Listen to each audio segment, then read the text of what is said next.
संभाजीनगर जिल्ह्यामधील एका गावच्या सरपंचानं अनोखं आंदोलन केलंय। गावातलं एक काम रखडल्यानं त्यानं हे अनोखं आंदोलन केलंय। नेमकं कशा प्रकारचं हे आंदोलन आहे पाहूया। कधी महावितरणच्या डीपी वर बसून,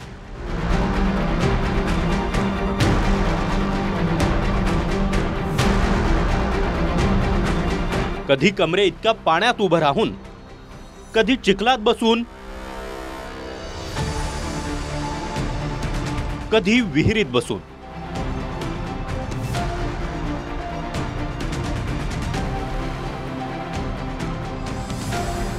कधी लाखभर रुपयांच्या नोटा उधळून,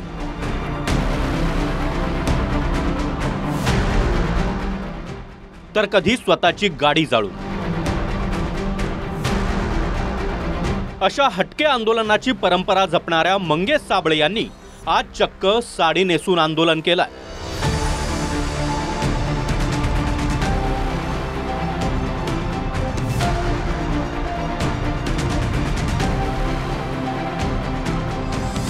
मंगेश साबळे हे संभाजीनगरच्या फुलंब्री तालुक्यातील गेवराई गावचे सरपंच आहेत। या गावात जलजीवन मिशनचं काम रखडलंय, त्यामुळे महिलांना 2 किलोमीटर अंतरावरून पाणी आणावं लागतंय।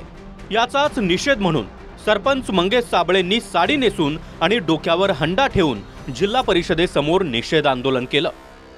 4 वर्ष झाले जलजीवन मिशनचं उद्घाटन झालं।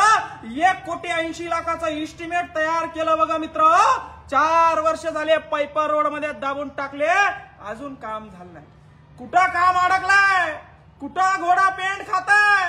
का 4-4 वर्ष एका जलजीवन मिशनच्या कामाला लागताय? पूर्ण तालुक्यामध्ये, पूर्ण जिल्ह्यामध्ये ही अवस्था आहे। सरपंच साबळेंवर असं हटके आंदोलन करण्याची वेळ का आली ते आम्ही त्यांच्याकडूनच जाणून घेतलं। माझ्या गावातील महिलांचा जो आकांत होता तो मांडण्याचा मी त्या ठिकाणी प्रयत्न केला। जिल्हा परिषदचे सन्माननीय सीओ साहेब आहे, 4 वर्षापासून जलजीवन मिशन जी योजना आहे केंद्र सरकारची, 2 कोटीचा जवळपास तिचा एस्टिमेट आहे।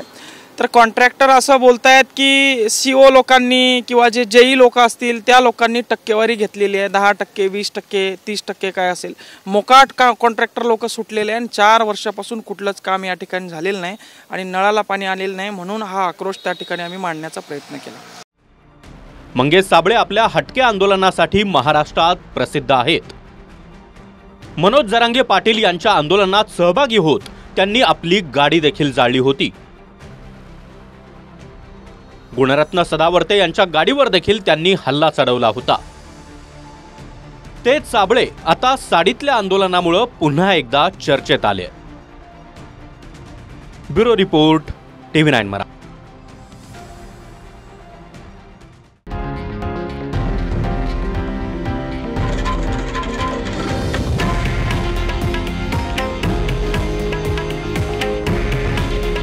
हे आहे देशातील नंबर 1 न्यूज नेटवर्क आणि आपण पाहत आहात TV9 मराठी।